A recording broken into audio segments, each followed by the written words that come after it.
if you are a leader and you are leading and nobody is following you, it means you are only taking a walk. You lack the capacity to inspire other people to follow you. Treat everybody in your department as an integral part of that department. A leader does not achieve the results by himself.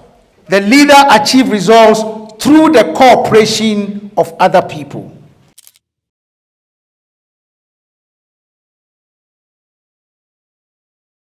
So we're going to be looking at one very important concept. How do we achieve peak performance as an organization, as a ministry, using what we call the concept of teamwork? And if you listen very carefully in the morning, I try to let you understand that you cannot do it alone.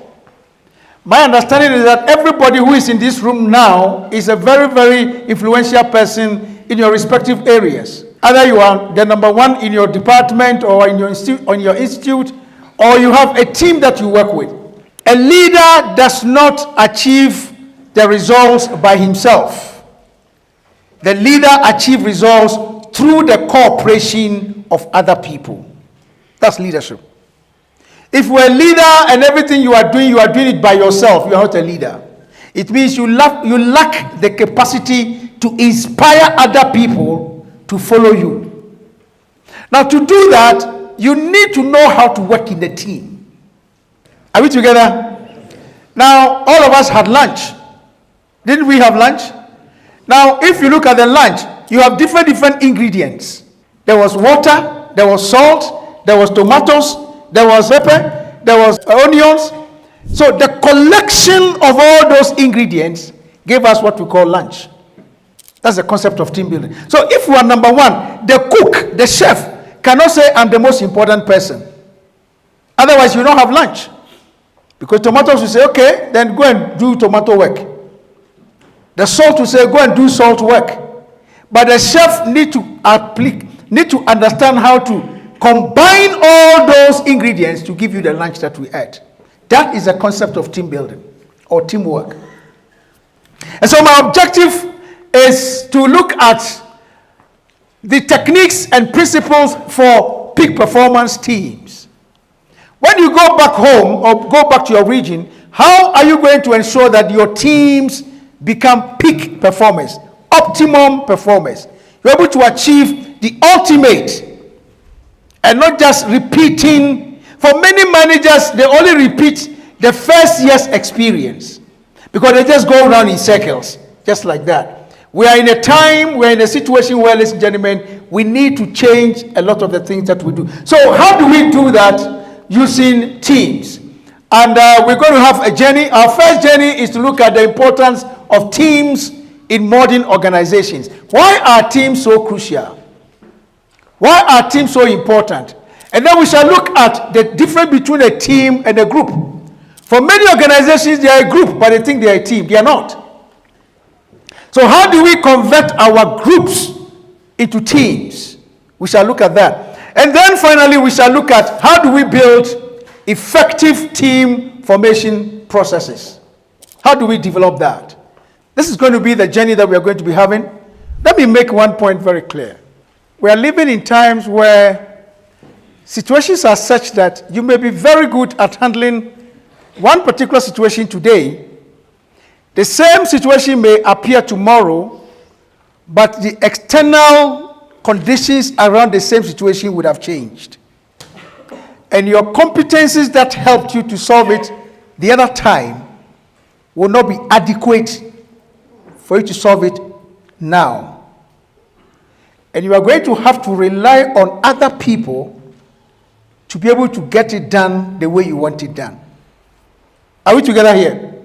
So it is very, very important for every leader. First of all, we have said that if you are a leader and you are leading and nobody is following you, it means you are only taking a walk. So once people are following you, the leader must appreciate the fact that there is strength in diversity. So this man has a particular strength. Let that person's strength make up for the weakness of other person, so that together you can achieve more. Are we together? You saw how the turtle and the rabbit, they were able to cross the river because the weakness of one person was the strength of the other person. And that's how we do things. So let's look at this model, and then we can take it from there. The question I want to ask is, are teams important in organizations? Anybody can shout the answer. Are teams important in organizations? Yes or no? Yes. All those who believe yes, say raise your hand, say yes. All those who don't believe, say no. Some people, they are not no, they are not yes. Okay, those who can't hear me, do this. All right. I think we all agree that teams are important, isn't it? Now, look at this machine. Do you have it in Addis? What is Megas used for? To chopping down what? A tree. Is that right? Megas are used to chop down what? Trees. Is that not it? So look at it again. Now, this is Megas. Which part is the most important part of the Megas? Are you sure? Are you telling me that if I remove the fuel tank, if I remove the fuel tank here, the Megas cannot work? It cannot work? Can it work? It cannot work. Okay, what if I take off the rear handle and the guard? At least I can put it on my head and it cannot work, right? Okay, now what about this? This one is just a chain tensioner. If I remove this chain tensioner, can it work? In other words, every part of the Megas is important. Now, is it possible for you to recruit somebody into your organization whose job description is not important? Is it possible? Is it possible? That means everybody who has been appointed as a team member in the organization that is on the payroll is like a part of this Megas. Are we together? So therefore, if we treat any part of this Megas as not important, it is the Megas whose efficiency is undermined. Are we together here? That is the whole basis of teamwork. You can go and buy a brand new Megas and decide that I want to try something, so I'll remove the spark plug from the Megas, take it to the tree you want to chop and see whether it will work. The efficiency will be questionable. I submit to every leader in this room, when you go back to your department, treat everybody in your department as an integral part of that department, because they are part of this Megas. The person may just be a cleaner, but if the cleaner is the spark plug and his activities are not appreciated, the Megas cannot function effectively. That is the concept of teamwork. Are we together?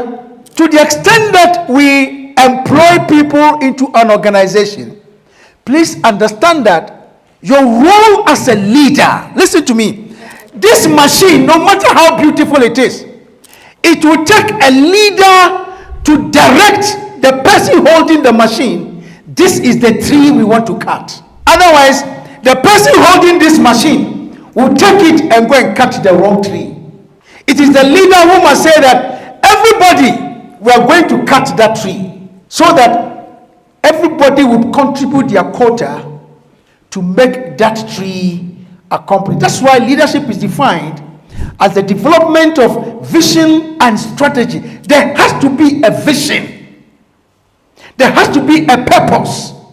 There has to be a common objective. That common objective is the tree. And once the tree is defined, every member of the team needs to be inspired to play their critical role so that the Megas can perform to the optimum. This is the concept of team building. I don't want you to ever forget this machine. Look at it very well, so that when you sleep, it will still be in your images.